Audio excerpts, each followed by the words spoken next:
Monsieur le président, pendant votre traversée du désert, c'est-à-dire après votre départ du 17 mai, vous avez éventuellement beaucoup médité. Est-ce indiscret de vous demander quelles sont les leçons que vous en avez tirées? Méditation?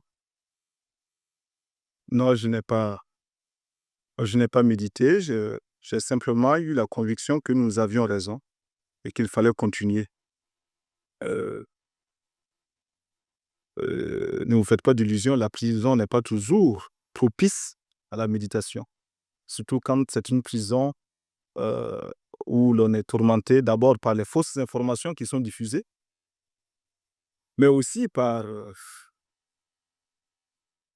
la dialectique avec la poudre. Ce n'est pas toujours, des occasions propices à la méditation.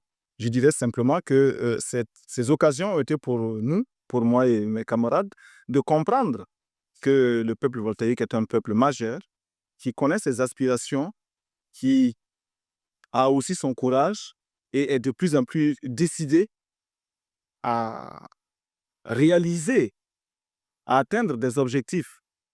Un peuple qui s'est engagé progressivement dans le combat. Vous avez remarqué que de manière très organisée, les voltaïques avaient commencé à s'exprimer, à agir, à prendre même des risques. Et c'est la leçon, c'est la grande leçon que nous tirons. Seul le peuple a raison. Le peuple a toujours raison. Ouedraogo Rasmané de la direction du cinéma. Monsieur le Président, il n'y a pas de révolution profonde sans un changement de mentalité. Comment le CNR compte-t-il impulser ce changement? Mais les CDR déjà sont des écoles, constituent une école de démocratie. Et c'est à l'intérieur de ces CDR que l'on peut assister à un bouleversement, hein, des mentalités. Bouleversement qui étonne, qui inquiète, mais qui est indispensable. Euh, donc, les changements de mentalité devront se faire et se feront. Oui, dans le même ordre d'idée, pour que triomphe la révolution, l'information devrait jouer un rôle primordial. Quelle serait votre politique dans ce domaine?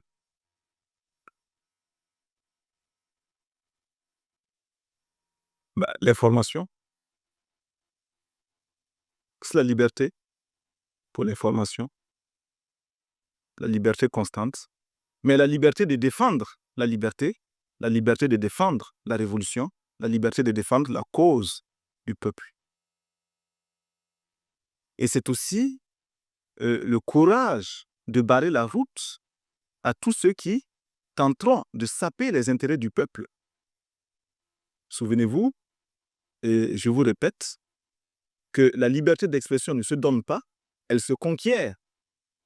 C'est-à-dire que vous, journalistes, vous avez à partir de maintenant un combat à mener, celui d'être constamment au service de votre peuple, d'être consciemment au service de votre peuple, en vous libérant de toutes les torpeurs, de toutes les pesanteurs et de tout esprit carriériste qui jusque-là vous a habité, vous a empêché de faire votre travail, et aussi de ce griotisme euh, qui devait vous assurer une certaine évolution dans votre carrière. Votre mission, à partir de maintenant, dans le cadre de la révolution, c'est aussi le courage de prendre votre plume, votre caméra, votre micro et de démontrer et de démasquer les ennemis partout où ils sont.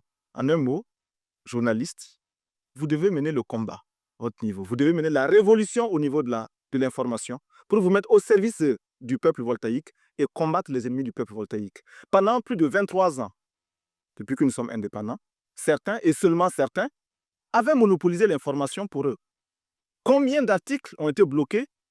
Des articles qui reflétaient la pensée générale du peuple voltaïque ont été bloqués au niveau de certaines presses, officielles ou non officielles. Aujourd'hui, il s'agit de donner la parole au peuple. Aujourd'hui, il s'agit pour les journalistes qui est payé par le sacrifice du peuple voltaïque, qui vit au nom du peuple voltaïque, il s'agit pour lui de l'aider dans ce combat. Donc, ce que nous voulons faire, ce que nous souhaitons pour l'information, c'est que l'information soit au service du peuple. et que l'information étouffe l'information qui n'est pas au service du peuple. Je crois que j'ai été clair. Oui, si vous le permettez, une précision. Parlons plutôt infrastructure, ou plutôt également infrastructure. Infrastructure, je crois que le problème n'est pas aussi important que cela. Je sais que nos médias ont des difficultés énormes sur ce plan-là. Mais je vous demande simplement d'utiliser 15% de vos possibilités actuelles contre les ennemis du peuple. 15%. Et automatiquement, vous verrez que vous avez plus qu'il nous faut pour rendre le peuple voltaïque bien informé et heureux d'être informé.